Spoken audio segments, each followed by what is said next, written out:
بسم اللہ الرحمن الرحیم۔ حکمت: ہر کی درپیش سخن دیگراں افتد۔ ہر کی جو شخص درپیش سخن دیگراں دوسروں کے گفتگو کے درمیان میں افتد ٹپکتا ہے۔ افتادن سے ہر کے درپیش سخن دیگراں افتد، جو شخص دوسروں کی باتوں کے درمیان ٹپک پڑتا ہے، تا مایہ فضلش بدانند، تاکہ لوگ، مایہ کے معنی آتے ہیں مرتبے کے، بزرگی کے، تا مایہ فضلش، اور فضل کے معنی فضیلت کے آتے ہیں، کمال کے آتے ہیں۔ تا مایہ فضلش بدانند، تاکہ لوگ اس کے بزرگی کے مرتبے کو جانیں۔ پایہ جہلش شناسند، پایا کے معنی مرتبہ کے آتے ہیں، اور جہل کے معنی جہالت کے آتے ہیں، اور شناسیدن سے پہچاننا، شناست۔ پایہ جہلش شناسند، تو لوگ اس کے جہالت کے مرتبے کو جان لیتے ہیں۔ تو یہاں شیخ سعدی رحمۃ اللہ علیہ کہنا ہی چاہ رہے ہیں کہ بہت سارے لوگ ہوتے ہیں کہ دو آدمی اگر آپس میں گفتگو کر رہے ہیں، بات چیت کر رہے ہیں، تو کوئی تیسرا آتا ہے اور ان کی گفتگو کے درمیان اور ان کی باتوں کے درمیان ان کی ایک دو بات سنتا ہے اور پھر جو ہے اپنی بات شروع کر دیتا ہے، ان سے اجازت بھی نہیں مانگتا ہے کہ میں کچھ بولوں، اور یعنی ایسی بات کرنے لگتا ہے کہ لوگ سمجھے کہ میں یعنی فصاحت و بلاغت کے ساتھ، اور پھر ایران توران کی باتیں، کہ لوگ جو ہے یہ دونوں آدمی مجھے میرے بارے میں خیال کریں کہ میں بہت بڑا پڑھا لکھا ہوں، میں بہت بڑا عالم فاضل ہوں۔ تو شیخ سعدی کہتے ہیں کہ حالانکہ معاملہ یہ ہوتا ہے کہ وہ لوگ سمجھ جاتے ہیں کہ یہ سب سے بڑا جاہل ہے، اس لیے کہ اگر جاہل نہیں ہوتا تو اس کو اتنی سی تو بات معلوم ہوتی کہ جب لوگ آپس میں گفتگو کر رہے ہیں تو ان کے درمیان گفتگو نہیں کرنی چاہیے، اور اگر گفتگو کرنی بھی ہے تو پہلے ان سے اجازت لو کہ میں آپ سے کچھ کہنا چاہ رہا ہوں، آپ لوگوں کے درمیان کچھ بولنا چاہ رہا ہوں، اگر اجازت دیں پھر ان سے گفتگو کرو۔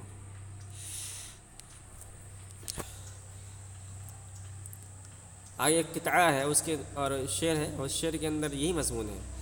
ندہت مرد ہوش مند جواب، کہہ رہے ہیں ہوش مند کے بعد عقل مند کے آتے ہیں، اور مرد جو ہے موصوف ہے، ہوش مند صفت ہے اسی کی۔ ندہت مرد ہوش مند جواب، عقل مند آدمی جواب نہیں دیتا ہے، مگر آ کے کزو سوال کنند، مگر اس وقت جب کہ لوگ اس سے سوال کریں۔ مگر آگا، مگر اس وقت، کزو یہ کہ ازو کا مخفف ہے، مگر جب اس وقت کہ جب لوگ سوال کنند اس سے سوال کریں۔ جو عقل مند آدمی ہوتا ہے وہ تو عقل مند کی نشانی میں سے ایک بڑی نشانی یہ ہے کہ وہ بلا ضرورت بولتا ہی نہیں ہے، وہ تو خاموش رہتا ہے۔ یہ تو بہت دور کی بات ہے کہ لوگ گفتگو کر رہے ہیں ان کے درمیان جا کر ٹپک پڑے۔ عقل مند آدمی کی بڑی نشانی ہے کہ وہ خاموش رہتا ہے، جب اس سے کوئی سوال کرے اور اس سوال کو پہلے وہ سمجھے گا پھر جواب دے گا، ورنہ خاموش رہے گا۔ گرچہ ورحق ود فراخ سخن، کہہ رہے ہیں اگرچہ فراخ سخن زیادہ بولنے والا، زیادہ باتیں کرنے والا، گرچہ ورحق ود فراخ سخن، اگرچہ زیادہ بولنے والا حق پر ہو، حمل دعوش بر محال کنند، مگر سب لوگ اس کے دعوے کو محال پر محمول کرتے ہیں۔ کہتے ہیں کہ جو پھینکو ہوتا ہے، جو زیادہ پھینکتا ہے، ادھر ادھر زیادہ پھینکتا ہے، لوگ جانتے ہیں کہ پھینکتا ہے، تو اگر وہ کوئی حق بات بھی بولے نا تو لوگ اس کو جھوٹی سمجھتے ہیں، اور اگر کوئی عقل مند آدمی ہے جانتے ہیں کہ یہ جو بات بولتا ہے سچ بولتا ہے، تو اگر کوئی محال بات بھی بولے تو لوگ اس محال بات کو بھی سچ سمجھنے لگتے ہیں۔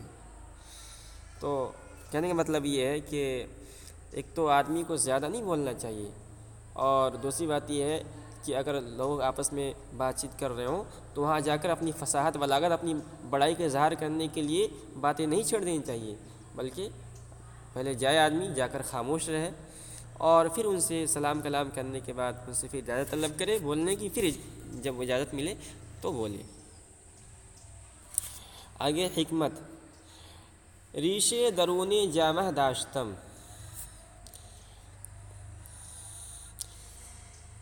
ریش کے معنی آتے ہیں زخم، اسی سے جو ہے نکرہ ہے، ریش ایک زخم، درون کے معنی آتے ہیں اندر، اور جامہ کے معنی آتے ہیں کپڑے، اور داشتم واحد متکلم کا صیغہ ہے، داشتن سے میں رکھتا تھا۔ ریش درون جامہ داشتم، میرے کپڑوں کے نیچے ایک زخم تھا۔ شیخ سعدی رحمۃ اللہ علیہ کہہ رہے ہیں کہ میرا اندرونی بدن کے اندر، یعنی ہاتھ پیر کے اندر نہیں بلکہ اندرون بدن میں، مثال کے طور پر سینے میں یا کہیں اور، جو زخم نظر نہیں آ رہا تھا، کہنے کا مطلب یہ ایک زخم تھا. اور حضرت شیخ سعدی رحمۃ اللہ علیہ کے شیوخ میں سے ایک بڑے شیخ ہیں شیخ شہاب الدین سہروردی رحمۃ اللہ علیہ، تو یہ ان کی خدمت میں رہا کرتے تھے. اور جیسا کہ بڑے لوگوں کا یہ اصول ہے، یعنی کہہ لیں کہ ان کی بڑائی ہوتی ہے کہ جو ان کے جو مریدین ہوتے ہیں، معتقدین ہوتے ہیں، جب ان کے پاس رہتے ہیں تو ان کی دلجوئی کے لیے اگر ان کو تھوڑا بھی زخم ہو نا، تھوڑی بھی تکلیف ہو معلوم ہو جائے تو ان سے جا کے پوچھتے ہیں. تو ان کے شیخ کو معلوم ہو گیا تھا کہ سعدی کے اندرون جسم میں، بدن میں کوئی زخم ہے، تو اس کا حال پوچھتے رہتے تھے کہ بھائی تمہارا زخم کیسا ہے. لیکن ان کی بڑائی دیکھیے اور ان کی عبقریت دیکھیے کہ وہ کبھی یہ نہیں پوچھتے تھے کہ بھائی تمہارا زخم کس جگہ ہے. ان کو معلوم تھا کہ کپڑے کے نیچے کہیں زخم ہے، لیکن بدن کے کس حصے میں وہ نہیں پوچھتے تھے کہ مبادا اگر کوئی کسی نامناسب جگہ پر ہو اور میں پوچھ لوں اور جواب کے اندر جو ہے سائل کو یعنی شرمندگی اٹھانی پڑے. مثال کے طور پر اگر کسی کے وضو خاص کے اندر زخم ہو گیا مثال کے طور پر، اور پوچھ لیا کہاں ہے شیخ نے، اور جواب تو دینا ہی پڑے گا، جواب دے دیے تو دونوں کو، سائل کو اور مسئول عنہ دونوں کو جو ہے برا لگے گا. اسی لیے اللہ رب العزت نے قرآن کریم کے اندر یہ آیت اتاری ہے کہ یا ایھا الذین آمنوا لا تسألوا عن اشیاء ان تبد لکم تسؤکم، کہ اے ایمان والو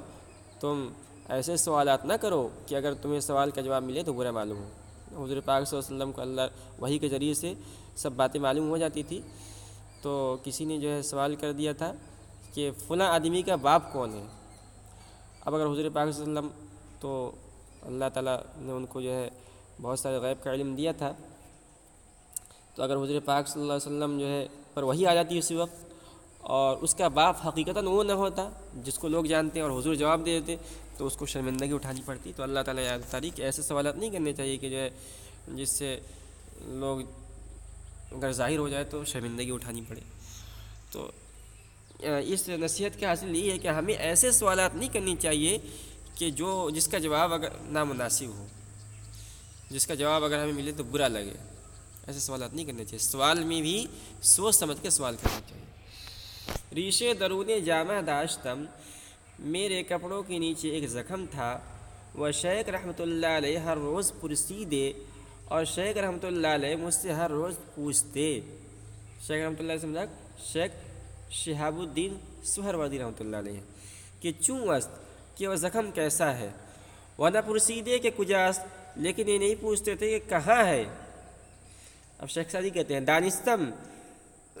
کہ میں جانتا ہوں کہ اعضاء احتراز امی کنند، کہ اس سوال سے اس لیے بچتے تھے کہ ذکر ہمہ عضو روا نباشد، کہ ہر عضو کا ذکر کرنا مناسب نہیں ہوتا ہے. وخرت مندہ گفتان، اور عقل مندوں نے کہا ہے ہر کے سخن نہ سنجد، کہ جو آدمی ناپ تول کر گفتگو نہیں کرتا ہے از جواب برنجد، وہ جواب سے غمگین ہوتا ہے. یعنی اگر نامناسب سوال کرے گا تو نامناسب جواب بھی ملے گا تو اس سے آدمی کو تکلیف ہوگی، غمگین ہو جائے گا. اس کے بعد ایک شعر ہے تا نیک ندانی کے سخن عین ثواب است. تا نیک ندانی، جب تک تو یہ نہ جانے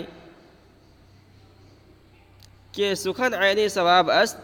کہ یہ بات بالکل ٹھیک ہے. تا نیک ندانی کے سخن عین ثواب است، جب تک تو یہ نہ سمجھ لے کہ یہ بات بالکل ٹھیک ہے. باید کہ بگفتن دہن از ہم نہ کشائی، باید چاہیے کہ بگفتن کہ کہنے کے لیے دہن از ہم نہ کشائی، منہ بھی نہ کھولے. جب تک ہمیں یقین نہ ہو جائے کہ یہ بات بالکل حق ہے اس وقت ہمیں زبان نہیں کھولنا چاہیے اپنا.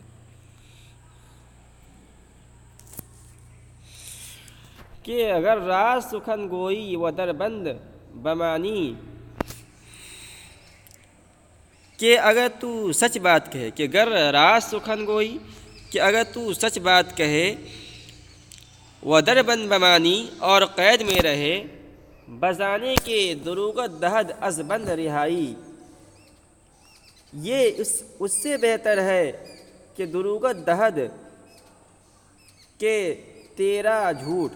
دروغ کے معنی دھوکے کے آتے ہیں، یہاں جھوٹ مراد ہے، دروغت تیرا جھوٹ، دہد دیوے از بند رہائی قید سے چھٹکارا۔ تو کہنے کا مطلب یہ ہے کہ آدمی کو ہمیشہ سچ بولنا چاہیے